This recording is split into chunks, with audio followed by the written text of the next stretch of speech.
Just within 2020 alone, there have been 576 people killed by police officers. That is equivalent to about 2 people a day that are killed by the people who we depend on for our safety. And last year, there were only 27 days in 2019 where a police officer did not kill someone.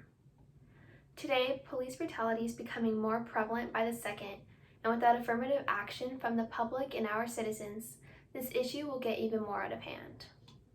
The information I have gathered is research done from organizations such as the Marshall Project and many articles from mappingpoliceviolence.org. And they have tracked the majority, if not all, police murders. Police officers should be required to earn at least a degree or earn some sort of higher education instead of just completing a 6-month program. So first in this speech, I will describe the type of training police officers receive and the required qualifications. Second, I will examine the major impact police officers have on our communities, such as police brutality. Third, I will discuss the necessary changes that need to be implemented to prevent further damage in our society today. So how is it that someone can be deemed qualified to conceal multiple deadly weapons within just 6 months of training? All cadets entering the academy are only obligated to have at least a high school diploma or a GED to even begin their police training. In a 2016 report from the Bureau of Justice Statistics, basic training for state and local police includes 60 hours of firearm skills, 51 hours of self-defense skills, and 46 hours of health and fitness courses. In the rest of the study's research concluded that under 20 hours of training is required for conflict resolution, meaning that they spend more time learning to defend themselves rather than avoid conflict altogether. The article from the Bureau of Research further examined that police academies spend 110 hours on firearms total and self-defense. They spend 8 hours on conflict management and mediation. Since 1994, the Department of Justice has given more than $14 billion to state and local agencies to hire community police officers. Studying civil law is also a key required course in the police academy. They have to complete 40 hours worth of constitutional law and other various legal issues. In California, you have to complete at least a total of 664 hours of training in the academy. Whereas in other nations such as Norway, in order to become a police officer, you must earn a 3-year police university degree or specific degrees equivalent to a bachelor's. You also see in other nations lower police brutality rates, and that may be because of the degree and qualifications they have. Considering the limited amount of time that officers are required to train, it is more perspicuous that there is a major flaw in the system. Police have been accused of abusing their power for as long as history can recall due to an obvious lack of verbal response skills and other developments. The development of police altercations has become more prevalent throughout the years. It has been identified that there is significantly less police violence in suburban and rural areas than in other neighborhoods because of the amount of activity in cities. This has mainly become a racial issue now, seeing that the numbers of interactions between people of color and police are extremely higher than white people. Black people are 3 times more likely to be killed by police because of their physical appearance. In police training, only 10 hours are spent focusing on communication skills and 8 hours on crisis intervention.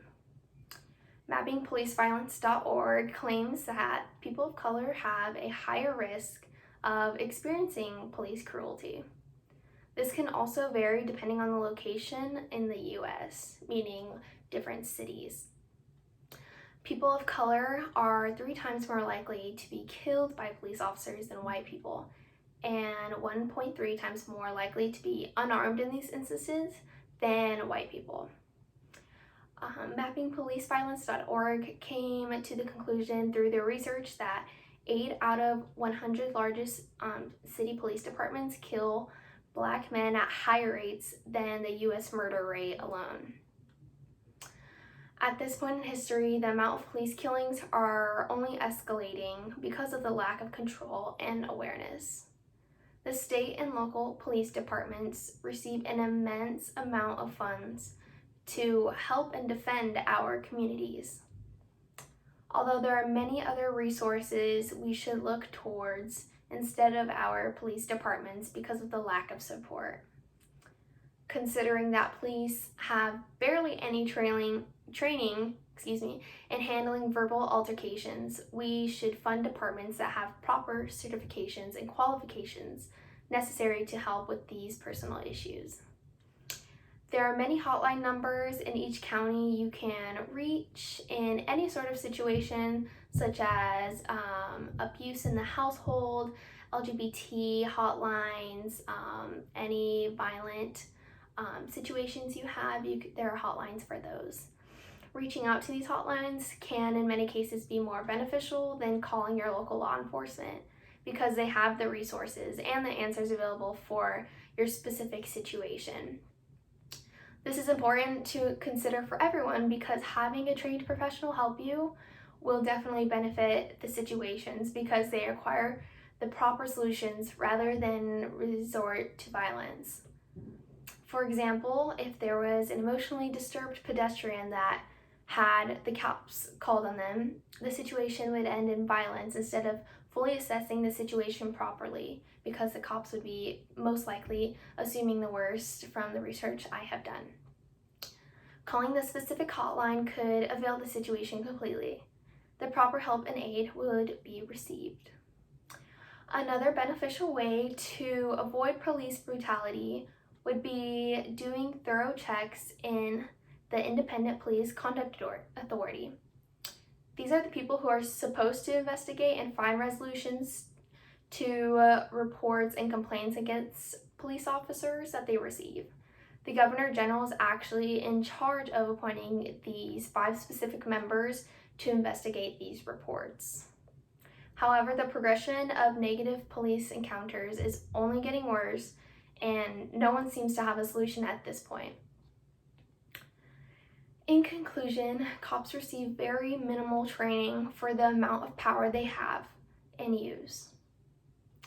99% of police killings from 2013 to 2019 have not resulted in officers being charged with a crime. Seeing how police brutality is incredibly prevalent today in the United States, there are many obvious changes that need to be made. The requirements to become a police officer need to be extended at all costs, and they need to require further education. A bare minimum of 6 months of training cannot in any way be sufficient enough to have the skills necessary to maintain law and order. I strongly encourage you to educate yourself on this topic and the incredible prevalence of police brutality today, and I hope this informed you on police brutality and how we can all come together as one to help this situation.